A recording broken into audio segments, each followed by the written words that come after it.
multiple reasons, not the least of which is to continue supporting Ukraine in their fight. Thank you. Will. So Niger said yesterday that the U.S. would at some point soon present a plan for the disengagement of American troops from the country. So is such a plan in the works, and do you have any update on the status of U.S. forces there or their future in the country? Yeah, thanks, Will. I did see that article. I think you're familiar with the outlet that it ran in. I really don't have anything on that. To my knowledge, there continue to be ongoing discussions at this time. We'll, of course, keep you updated if there's anything new. There's been no decisions made at this stage on the movement of U.S. forces, and we're still working to get clarification from the CNSP in that regard. So we'll keep you updated. Let me go to Tom and then here. Thanks, Pat. Two quick follow-ups. One is, what led to the 6 months early action on Red Hill? You said they moved 6 months in advance.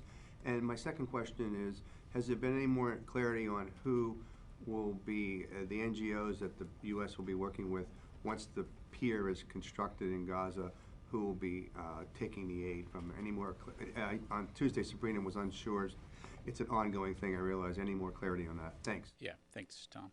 On your first question, I think it's a real testament to the effectiveness of Joint Task Force Red Hill, the team led by Vice Admiral Wade, and their commitment and dedication to taking this task very seriously for all the obvious reasons, not the least of which is the public interest in ensuring that we're doing right by the state of Hawaii and the people in Hawaii. And so, they worked expeditiously to do it as safely as possible. And so, obviously we're very glad to see that things have moved along quickly and are confident that the Navy Closure Task Force Red Hill will continue that tradition.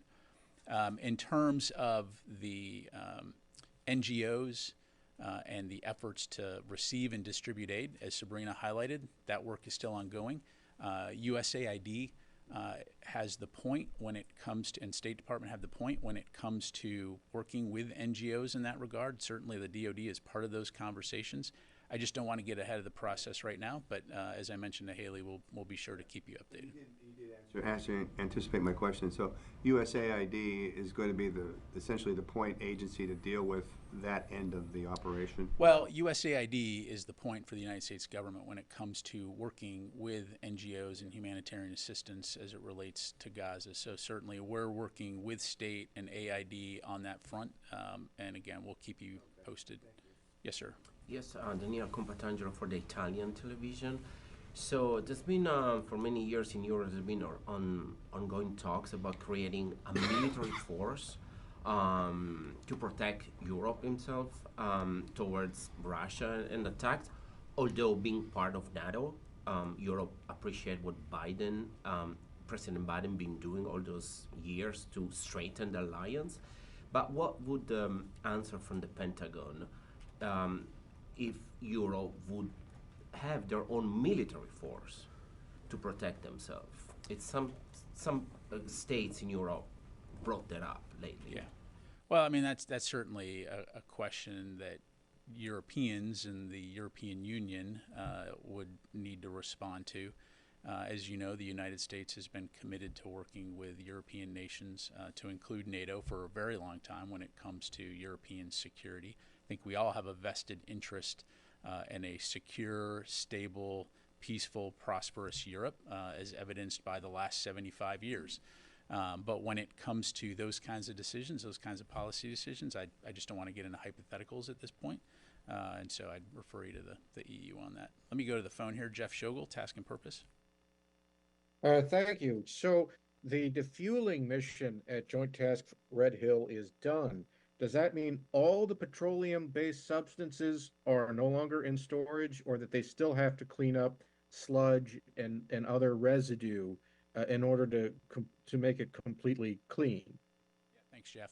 So, right up front, the department will remove every single drop of fuel from the facility as we've been directed to do. And so what Joint Task Force Red Hill has done is they've removed all the fuel in the bulk fuel storage facility that could be accessed by either gravity flow or other non-destructive means. And so there is a small quantity, approximately 4,000 gallons, of known residual fuel that remains in the facility. And so Navy Closure Task Force Red Hill, they are best situated to remove this known residual fuel, as it can only be removed by what's known as destructive means. And so, in other words, thermal oxidation, essentially in layman's terms, as I understand it, burning it out.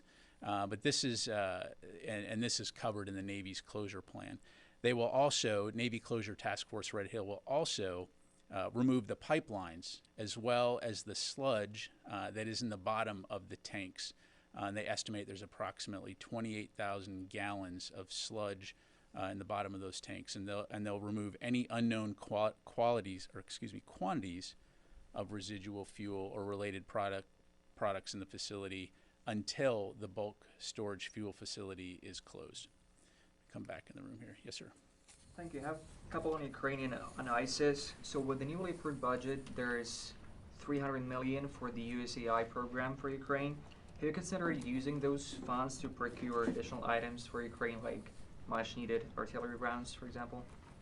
Well, I think we've been very clear when it comes to Ukraine. First of all, we're going to continue to support them for the long haul. Second of all, we really need Congress to pass the supplemental budget.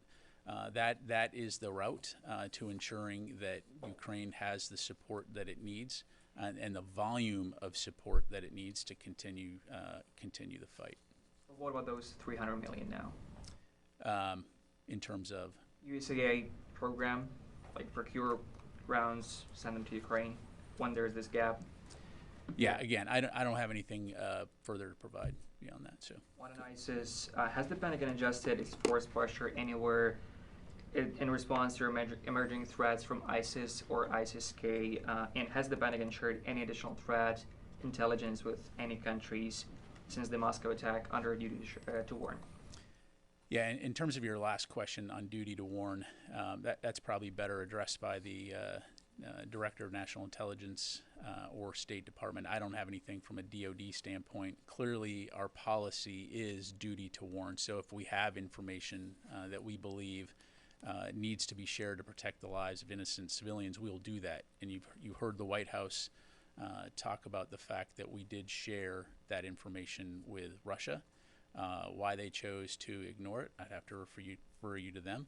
But clearly this was an ISIS attack that took place in Moscow. As it relates to ISIS, I think it's very important to understand that the Department of Defense has not taken its eye off of ISIS. When you look at our national defense strategy, it talks about counterterrorism, and it talks about the fact that we need to be prepared to address threats like ISIS, as evidenced by our ongoing efforts working with the international community in places like Iraq and Syria and elsewhere to ensure that there is not a resurgence of ISIS like what we saw back in 2014, 2015. Thanks. Constantine. Thanks, Pat. Can you confirm reports from earlier this week that the IDF has agreed to anchor the JLOTS pier to Gaza and provide a security bubble? I can't. Again, as I highlighted, we're continuing to work through the details. Certainly Israel is an important partner in the region, and we'll continue to consult with them on that front. I just don't have any more details to provide right now.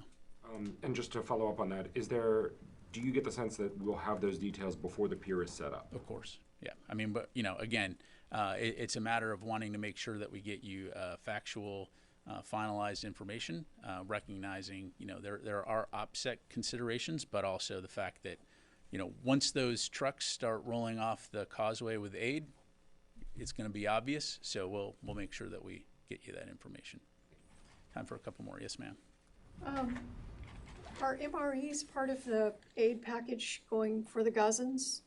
There was some discussion about this earlier today and whether there might be a need for additional nutritional content that's specific to developmental needs of the very young.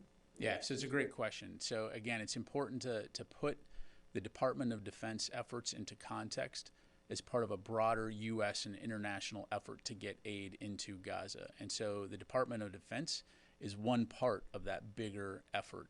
And so MREs are a way that we can get nutrition, get meals to people who urgently need that support, recognizing that MREs obviously are made for militaries, right? And so they're very high in caloric content, they're very high in nutrition, but it's not the only type of aid that's going into Gaza, and it's not. It's clear that more aid needs to be getting in, which is why, again, USAID, State Department, DOD, working with the international community to do that. All right, take two more. Yes, ma'am. Sir, I wanted to ask about, you mentioned the DOD CIO's release of the Defense Industrial Base Cybersecurity Strategy. How optimistic is the Secretary about the work that needs to be done from the Defense Industrial Base in shoring up there through cybersecurity practices? Not just traditional DIB companies, but smaller companies, non-traditionals, and even software companies.